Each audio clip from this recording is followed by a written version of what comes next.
Hi there, I'm Bill Milholland with Case Design Remodeling. I'm very fortunate today to have superstar designer Hope Hassell with me as well. And we're going to talk a little bit about kitchen budgeting. We can't get into really fine detail, but we were hoping to give you a little bit of a big picture view on some things that might influence the cost of your project.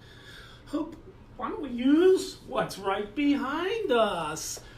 It looks like we've got a couple different types of cabinetry here. Can you tell us a little bit about the differences? Absolutely. So there's two main types of cabinetry, well, three really. But what we're comparing today is the inset cabinets, which is where you have the frame of the cabinet box exposed and finished, and the door is set inside of that cabinet frame. Whereas here, this is called full overlay, and this is where you have the door that sits on top of the cabinet frame. So when you open this up, I don't know if we can maybe, well, if you open it up, you can see the cabinet frame here. So the door is actually hiding that. So this is a little bit more of kind of transitional look, whereas the inset tends to be a little bit more traditional. It's definitely a look that people come in for when they want inset cabinets. But they tend to be a little bit more expensive than doing something like this.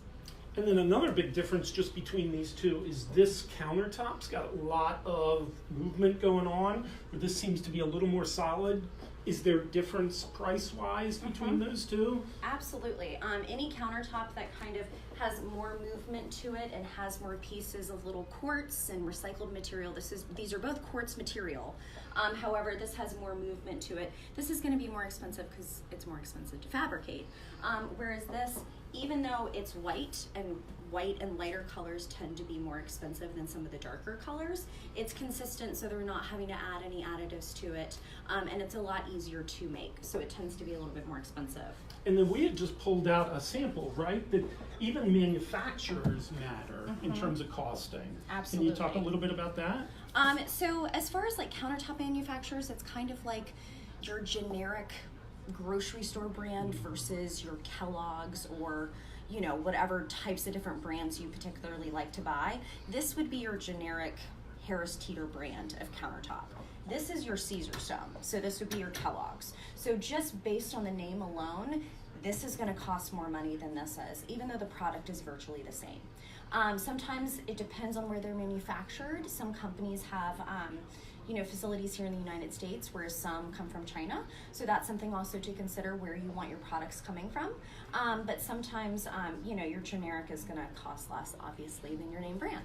And just to give you a little bit of an idea of the impact of these things, countertops can vary probably $4,000, $5,000, $6,000 maybe over the course of a whole kitchen, plus or minus, depending on exactly what you do. Yep. Some of these cabinet issues might be, inset is, like you were explaining, more expensive than this, and it depends on a bunch of different things, but you could spend $4,000, $5,000, $10,000 more in a kitchen, right? Depending on how big it is, right? So depending on how big your island is, a lot of times to kind of help cut cost, we'll do something with high movement or something that's more expensive on the island, and then when it comes to the perimeter, we'll do something a little bit more basic. So that's a good way to kind of get what you want, but then still actually not have to pay as much.